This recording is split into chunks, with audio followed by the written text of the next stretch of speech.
All right, we are live. Hello there. I'm Dave Dadekian with the Rhode Island Small Business Coalition. Today, we've got a very special guest for a live show here on Facebook. I'm going to vamp just for a few seconds here for those of you who want to catch up with the live. I know sometimes the live stream starts and you got to sit there for a second till it catches up on your end. So this is me vamping. I think I did a good amount of there. So let's just jump right into the conversation because we've got a really great guest with us today to talk to the Small Business Coalition. Commerce Secretary Liz Tanner is with us today. If you're watching this live on Facebook, which is where you'd be right now at 11:15 on a Friday morning, you can put questions and comments into the Facebook chat, and we will get those and talk about those with the Commerce Secretary. So, without further ado, please let's bring her in, Chris.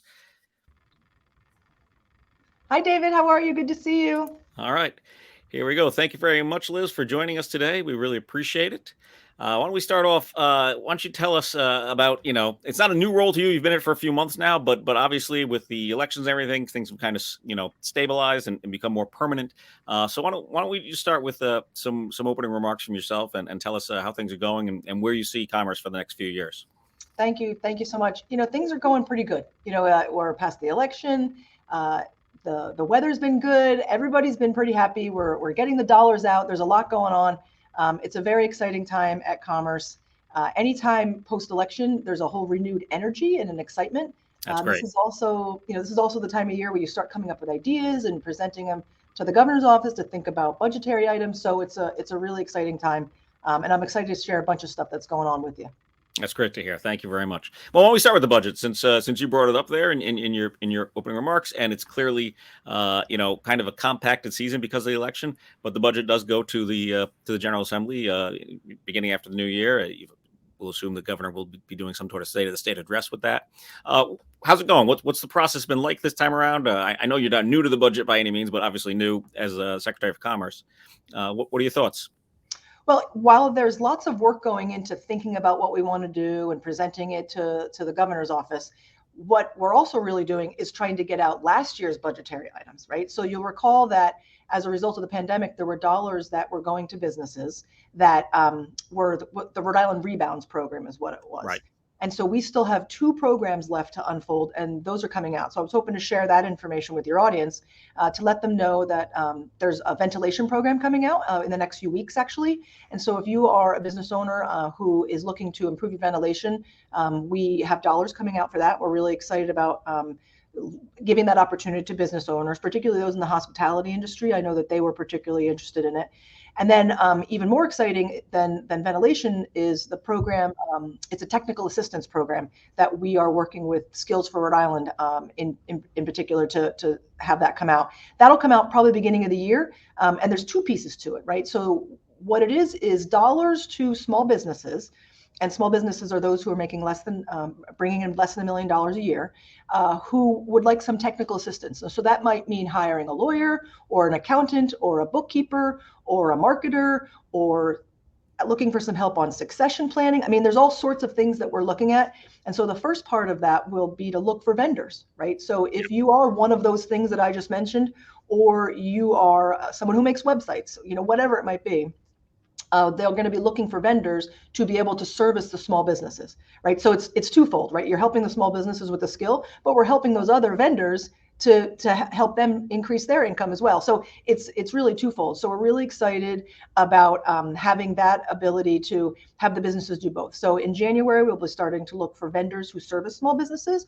And then we're thinking probably February, we'll be recruiting the businesses. And this is up to $10,000, right? So you can get a lot for $10,000. So we really see this as a win-win for businesses to think about what they need to grow and build their businesses, especially in this sort of post-pandemic environment. How much more do you need to go online? How do you need to figure out how to grow your business? What kind of analysis do you need to do to take your business to the next level? All of those kinds of things that a business might need. So that's a great program, and so they'll be coming out. But those are from last budget cycle, so it's exciting to get them. It's exciting to get them those dollars out the door. Right. Well, the technical assistance sounds fantastic, and I know it can't be a requirement to only employ small business owners on the other side of it because there's trade regulations, things of that nature. But if you are out there and you're needing technical assistance and you can use another local small business, obviously that's what we here would prefer. And like Liz says, that would be 10 grand in their pocket for income. and 10 grand of services for yourself. Now that's a grant program essentially. There's no loan, there's no payback of that type of fee, right? That's correct, and it's up to 10,000. Yes, right. Yeah, you don't automatically get the full amount. You get what you apply What you and do need. that. Yeah, Exactly. exactly. Right. And the ventilation part, I know, I not that I forgot it, but it's been in the works for so long. I'm glad to hear it. I know that will definitely assist a lot of small businesses.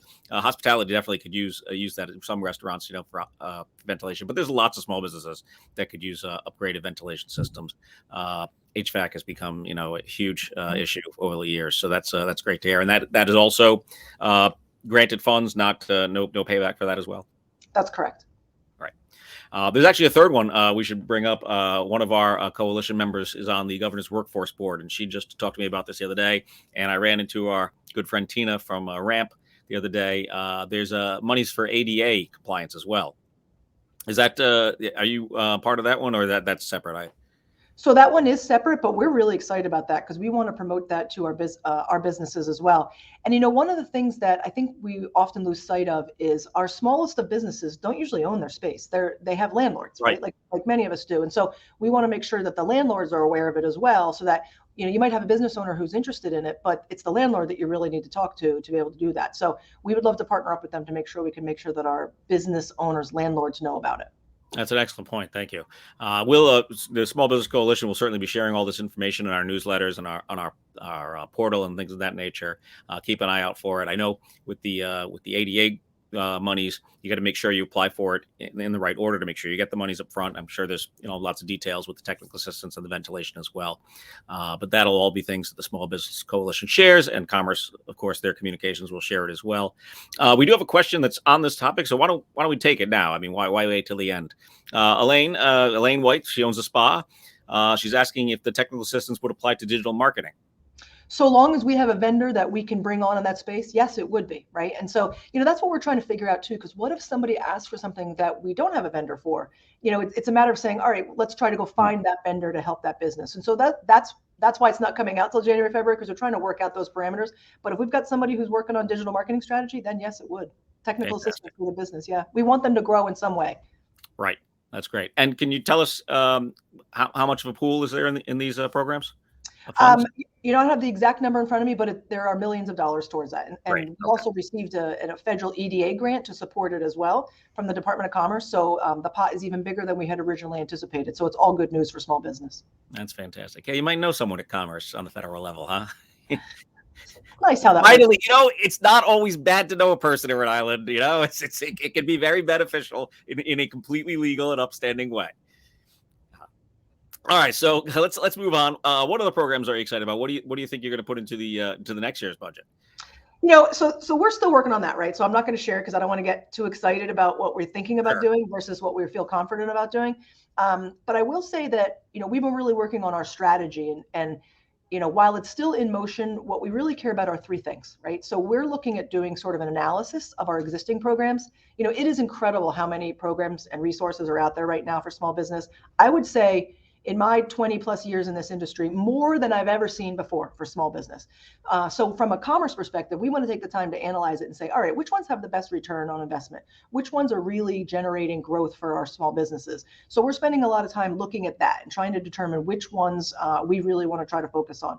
We're also really caring a lot about, as the governor likes to say all the time, momentum. Rhode Island has incredible momentum right now. We are doing amazing things, and we want to keep that up, right? So we have the Superman deal, we have the Tidewater deal. So we want to get all those deals closed, and we also want to continue all the great programs that are happening, right? Because there's just so much going on. I've been talking about getting the dollars out, the ventilation, technical assistance.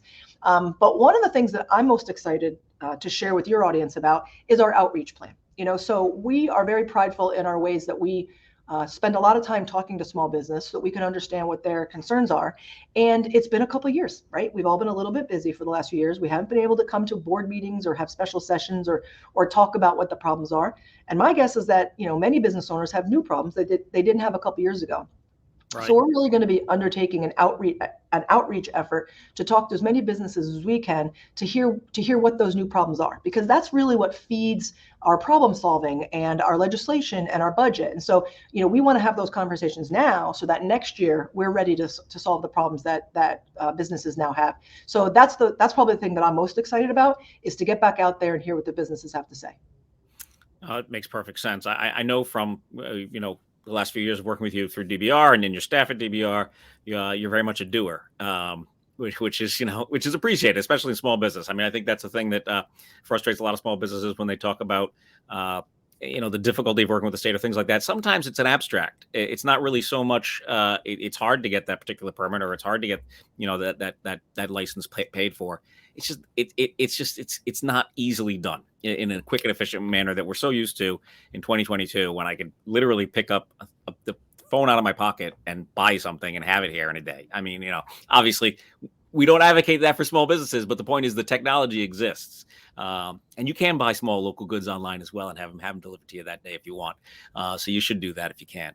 But the point is, it's very much. I hope that you can, make commerce into a doer mentality, because I think that's a key for the small businesses. Not that the big businesses aren't important; they're part of our structure. They're part of our income for the state. But obviously, we here focus on small businesses. Thank you, Ed. Appreciate that. Ed's got a lot of great small businesses. Actually, I don't know if we can call Ed's businesses a small business anymore. He's got so many going on. But I really love what Ed does. So thank you for that comment. David, if I can I share some examples please. of things that we have? So, I very often get the attitude of, well, are you really going to help? Are you really going to make change? And so I like to give some examples of things that we were able to change, because when we look back at, the questions and complaints that we've received from businesses, we've been able to make a lot of change. Now, we can't fix everything. We're government, right? And there's always plenty of reasons why you can't make some change. If it's particularly expensive, it's particularly, it might be good for this group, but it's bad for that group, whatever it might be. But I like to give a couple of examples to show what we've been able to do based on complaints or questions that we've received. Please. So I will say that I have met with probably thousands of businesses at hundreds of different events. And people always like to complain about the regulations. And I can tell you that sometimes it's a regulation. And David, you'll remember the mimosa regulation that we were able to change. It came to us from the hospitality industry that they couldn't sell liquor on Sunday mornings, so you couldn't have mimosas, right? Like that was what people used to say. And after we did the research, and we have a small business ombudsman. Her name's Nancy Scarduzio. She's incredible, because you don't know what regulation it is or what law it is, and so it's our job to figure out what that is. So we with the the Office of Regulatory Reform did the research and found out that it wasn't necessarily the regulation as we wrote it, but it was the way the insurance industry was interpreting it. And when we went to them, they said, well, it's not clear to us whether you can have liquor or not on Sunday mornings. So guess what the Office of Regulatory Reform did? They went and changed the regulation to make it very clear. And then guess what? The insurance industry said they're going to cover it. And so now you have mimosas on Sunday morning, right? So just something as simple as that. But we had to do the research, and we had to talk to people. We had to figure out what it was. Another one, David, that you remember is we had a bunch of us getting in the room to talk about restaurants and how to simplify the opening of a restaurant. And one of the things somebody said is, why do you have to have a frozen desserts license? And so there was I don't know if it's $60 or $80, I can't remember. But this machine that you pull back that ice cream comes out of or a margarita comes out of? So it used to be that those machines had copper behind the tubes. And that was how the ice cream came out. But so this was back in the early 70s, late 60s. I'm not sure where it was. But when the world of slushies came about, the acid in the juice of slushies and copper was a bad combination, and people were getting sick when they were drinking the slushies. So they set up a license so that as a business, you had to prove that you had this new thing called plastic behind the machine, so that people could, so people didn't get sick, right? So it was a very legitimate reason. It was a good law. It was a good license. But at some point, it became, useless to a certain extent. And so when we did all the research and figured out how much businesses were paying, how it really didn't hit the budget significantly, and whether we needed it anymore, we worked with the Department of Health and we repealed the law. So we got rid of it. So that license doesn't exist anymore. But again, we had to hear it. We had to do all the research, and then we ultimately had to turn it around. Can I share one more?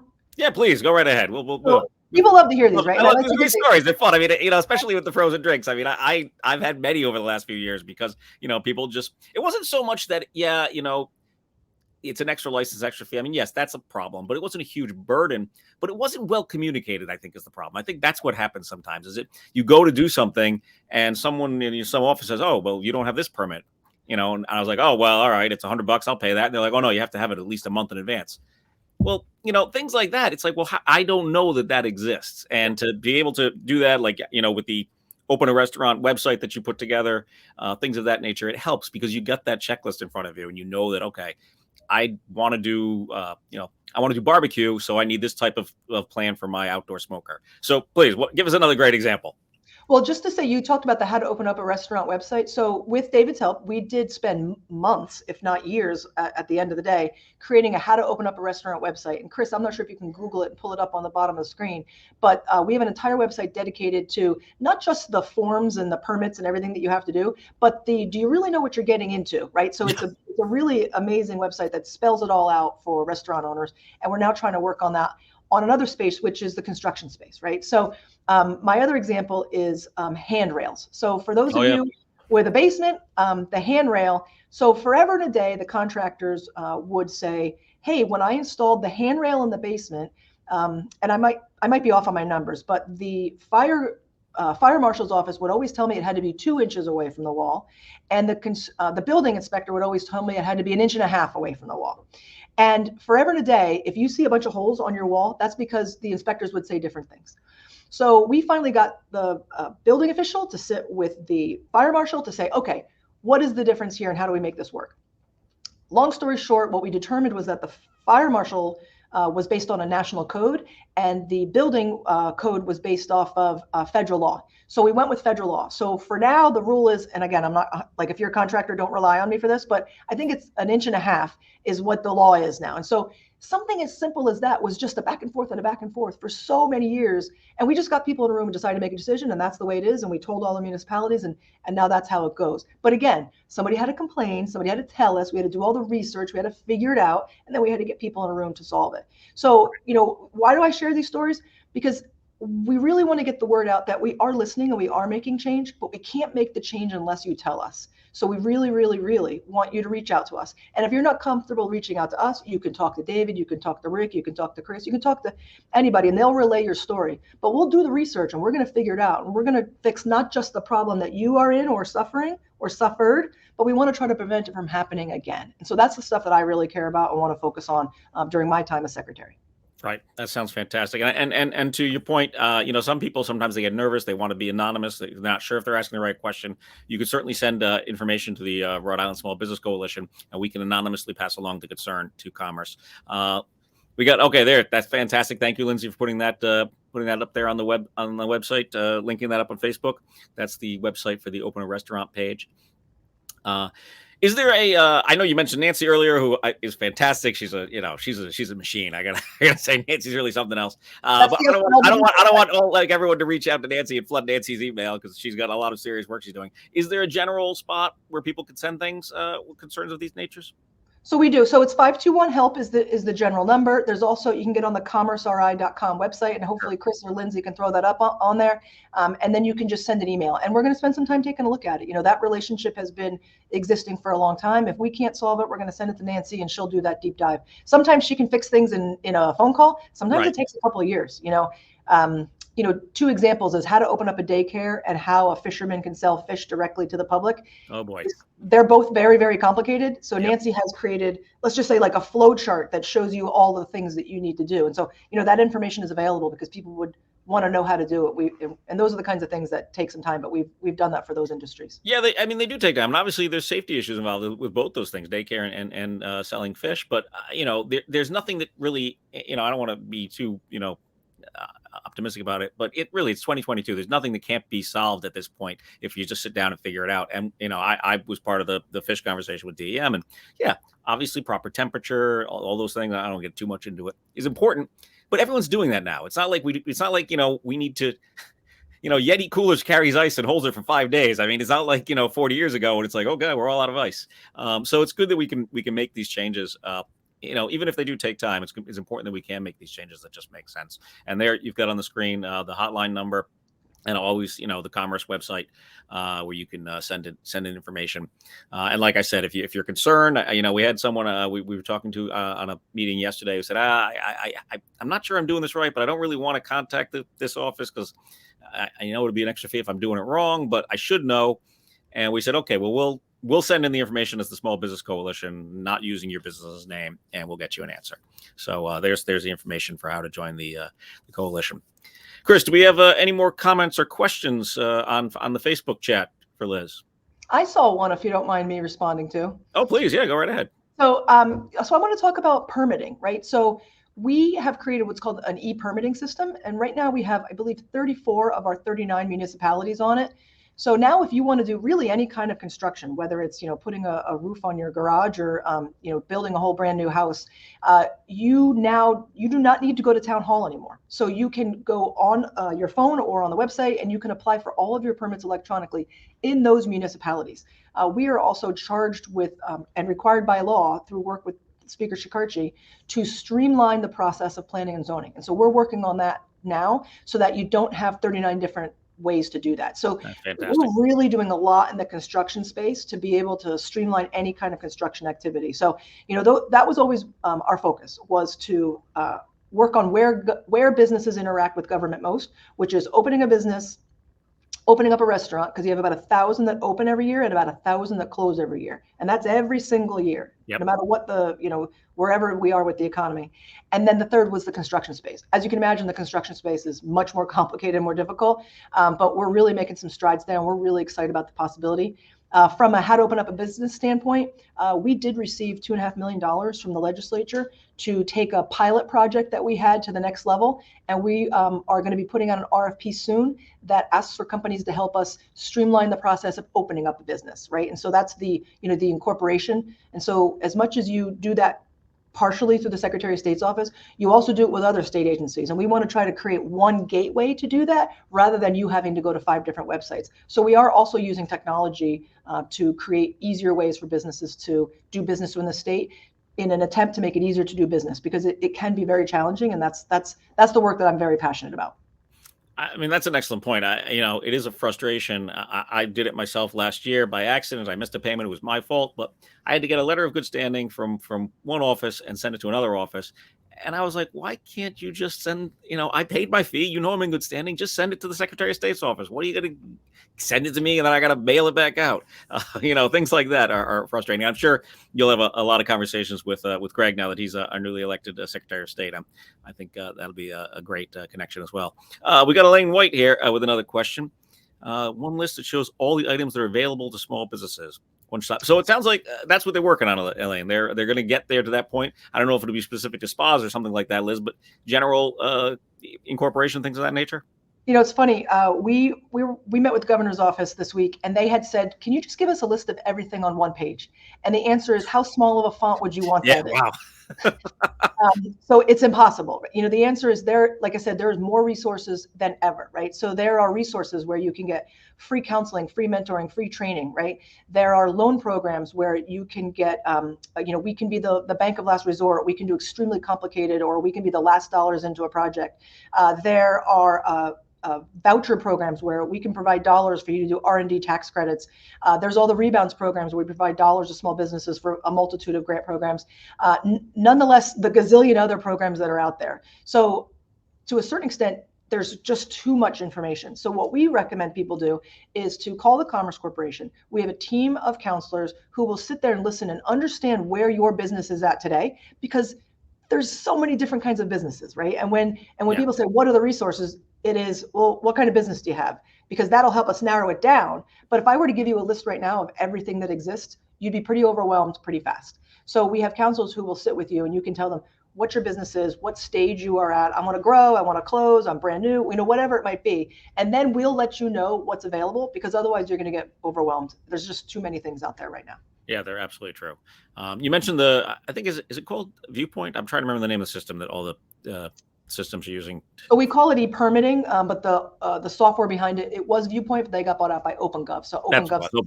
OpenGov. I knew the name had changed because I actually used the system last year. I personally, not for business, but I put a deck on my house. It was actually quite impressive. I went, I filled out everything. I uploaded a picture of my map for the layout of the thing, and actually.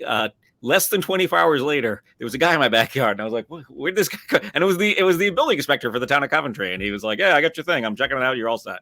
So it really did work great for a residential person. So I would hope that for businesses, it's a smooth like that as well. The amazing part of that system, which nobody else in the country is doing, is that it connects with the state. So if whatever you're doing involves the state process too, rather than having two separate processes, right? And how you talked about why didn't they just talk to each other? This system does allow for the state and the municipality to talk to each other. Truly incredible, right? So if you've started at, wherever you live, let's just say the city of Providence, and whatever you're trying to do involves trying to get a state permit, it automatically says, okay, the city of Providence is done with it. It pushes it up to the state does what they have to do, and then it pushes it back down to the city, and you can watch where it's at all times. Yeah. That was neat. I did appreciate that.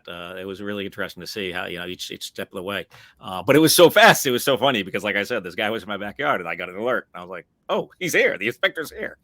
So that was great. I know Mark had mentioned, in a question earlier about municipalities streamlining across, so we don't have 39 different regulations and rules for everything. And I know that's always been kind of a very delicate balance between, state authority and municipality authority. But any thoughts there? What how do you feel? I know, there has been some strides made, but what are you thinking? I'm sorry, in what space as far as in kind of streamlining the regulations across the state? Because, a business owner and a good friend of ours had a business in North Kingstown, opened up a second location in Warwick, and he had a whole different set of regulations that he had to deal with for construction and building codes. Any thoughts there? So there's no streamlining regulations, right? Like, and you have to take everything separately. So as far as the building processes, we are streamlining the process, right? Because that's what we find is really what's wrong. It's not the regulation, it's the process that you go through. So you will eventually see the planning and zoning streamlined process on that e-permitting system. And so that is in the works. But what we're also trying to do is not unlike the how to open up a restaurant, where we said, this is all of the information in one place that you could possibly need. Because if you need liquor, that's another whole thing, right? Yeah, right. If you sell shellfish, that's another whole thing, right? So, so there are, there's what every restaurant has to do. And then there's whatever you might need shoots off of sort of that center plank of it. So we have taken the time to say what you need to do if you want to be a food truck. So on the How to Open Up a Restaurant website, we have that. We've been working right now on breweries. Breweries are extremely complicated, so we've been doing that. So that's the effort that we're making is as you know, we did it for the daycares, we did it for the fishes. So where it's particularly complicated, what we're creating is, I don't know how to describe it, I guess a chart or that will show you what you need to do. Because again, everybody has to do the same thing for some of them, but depending on what kind of restaurant or brewery or food truck you are, there's different things you have to do.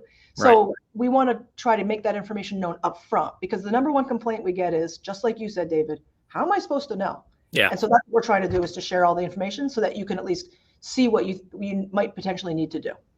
Yeah, you got to create one of those flow charts, the yes, no, the little arrows of that. Exactly. I mean, opening breweries are very, very complicated, but then you get to drink beer at the end. So, there's pluses and minuses to everything. I think we've got to used up a bunch of your time today, Liz. We really appreciate you taking the time to be with us. Anything you want to say before we close? Anything? Just to say, again, we're not successful unless we hear from you. So it's really, really important for you to share what your concerns are. And again, if you're not comfortable doing so, feel free to do it through someone else to get that information to us. But it is our job to listen to what your concerns are. And again, we're going to fix the problems, but it also helps us figure out what kind of programs or resources we should really be building up. So please share your information. We're going to do the best we can. Again, we're not perfect, but gosh darn it, we're going to really try hard. So thank you.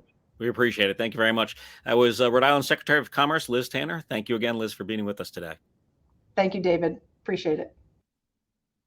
And thanks again for watching. We really appreciate it. There's going to be a lot more programs coming up in 2023. We're really going to try and be a little more educational. I know a lot of 2022 we dedicated to helping you find the right candidate that you wanted to vote for. And now that all that is over and we're back into it, we're going to go much heavier into educational, informational programs. So please check out rispc.org. There's a free subscriber membership for anyone out there who's a small business and doesn't want to pay to join the coalition yet. It's just it gets you a newsletter, but there are also tiered payment structure for subscribing, supporting the coalition. We are a nonprofit, so obviously membership dues are important to running the coalition. rispc.org there on the bottom of the screen, and then all the socials, Facebook, Instagram, Twitter, all that. Thank you again for watching. Happy holidays to all of you out there, and have a safe and happy new year. Thank you.